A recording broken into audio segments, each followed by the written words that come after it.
thank you for joining me for another Dear Sam Help Horsemanship Series. In a recent discussion with a lot of different people with a variety of backgrounds in horse experience is how many people get stuck on the question why.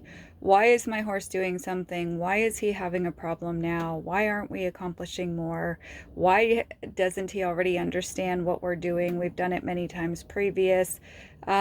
It really has been coming up lately in a lot of different folks that I've been talking to. And so I thought it'd be a great topic to bring up because I find most of the time people are so distracted by the why because it comes from a place of thinking that we've had success or that we've presented something enough times, whatever that may be, according to our own perspectives, and that we now have this expectation that the horse has gotten it, has understood, is okay with it, or whatever.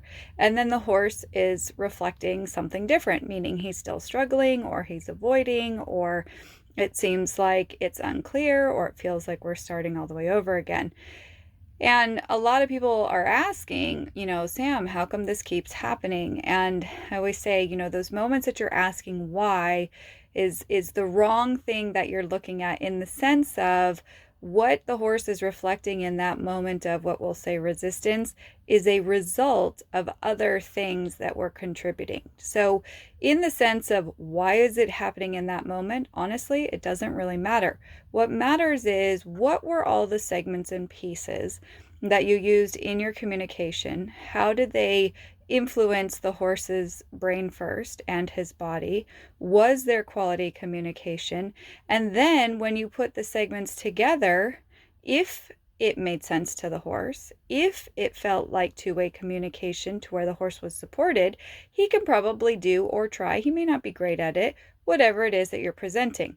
But if it feels like all of a sudden moments or very big, flamboyant, dramatic resistance in the horse or reactive behavior is coming up, whether it's one time or whether it's multiple times, then the horse is really conveying that the way in which you prepared him was not either with quality or did not have value to him, meaning you can ask something of the horse multiple times, but it does not mean that you are building the horse's confidence. You can repeat a scenario or a task multiple times, but it does not mean that the horse is retaining what it is that you're presenting if the way in which you're presenting it is causing him to become concerned, defensive, or fearful. And most people that I see with their horses with good intention will start off in slow pieces, trying to help the horse think through it. But there is this thing that happens in many folks where there's this expectation that if we've done it X number of times, now the horse should be able to do it, as opposed to saying, each time that I've presented something with the horse, did I assess before, during, and after if there was quality? And if our standard becomes, was there quality, the need for mindless repetition will dissipate, and then we won't feel these all of a sudden moments of resistance from the horse, because every interaction is clear, specific, segmented, and supportive, and therefore the horse has a better chance of successfully addressing, trying, searching for whatever it is that you're presenting. So the next time that you're struggling and feel like you start asking why, maybe step back and do an assessment of breaking down how you're asking something, what you're asking in the small specific pieces, and then experiment with,